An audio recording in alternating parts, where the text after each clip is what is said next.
I just wanted to do a quick update on the polyurethane glue as a rod finish.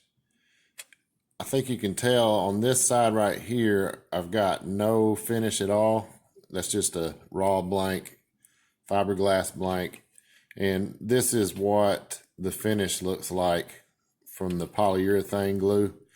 And in the video I did on that, I was talking about Gorilla Glue, but any polyurethane glue will work. On this one, I'm using this stuff here just because I had a 40% off discount on it. It was pretty cheap for a pretty good sized bottle. But any of the polyurethane glues, as long as you wipe them on thin so that they're not able to foam up on you, if you wipe them on thin, and this is about 4 coats worth, you'll get a real glossy, and it's super hard. It's hard as a rock, the finish. It's a really nice finish for a rod, and it's really easy to apply, and it dries really fast. So I put these 4 coats on probably in a matter of an hour and a half or so. That's with waiting between coats to let it dry and then putting on another. And I did spend a little extra time doing some wet sanding on it just to kind of even it out just a little, because if you're wiping it on, you might have a few little high spots and low spots. I think you can see what that looks like. I'm just pulling it back some to show different areas of the rod here. And I think it turned out really good. So I just wanted to update you on that to give you an example, because at the time when I was doing the video, I wasn't really doing an entire rod, and I just wanted to show you kind of what that finish looks like on a blank. This is fiberglass and it's a darker brown, so I chose to use the regular polyurethane glue instead of the white that I showed on the original video. If you're doing something like a gloss black or a white rod blank or something along those lines, you'd probably want to go with the white Gorilla Glue. But since this is a brown blank, I thought the blotchiness of you just get some blotchiness with fiberglass. I thought the darker color would help even it out a little bit. Also wanted to show you one other thing. On the video I did on this reel seat, I mentioned that it's not completely flat. So I thought I would see if I could show you exactly what I'm talking about. This is going to be hard to see on camera, but there's just a little bit of a waviness to it.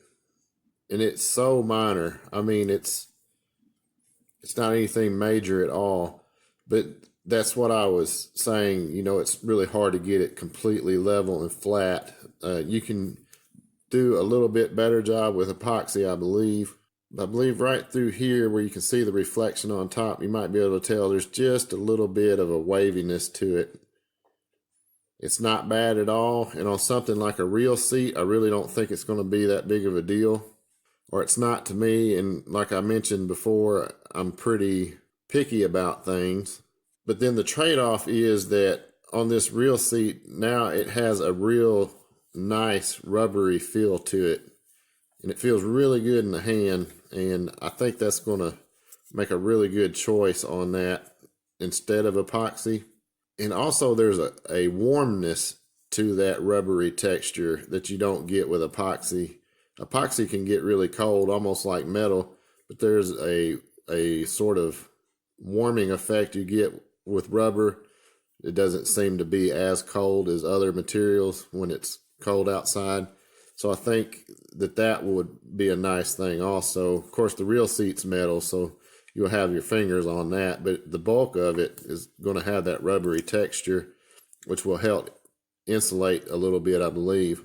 So it turned out really nice, and there's just a slight waviness to it that's really, it's difficult to see. You might be able to see it there. You see the reflection on the top? You can kind of see those little waves that run down it. Not a big deal at all in my book. I just wouldn't use this on a decorative wrap on a butt section that's really long. But for a solid color like this, and for what this is going on for the reel seat, well, that's pretty flat. I mean, it's not perfect, but it's really good though. So I just wanted to update you on those 2 things since I've done videos on those recently. on the rod blank finish using polyurethane glue.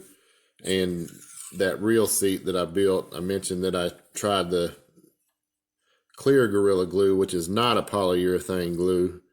So I thought I'd update those two items for you. And this is going to be a rod build for my daughter.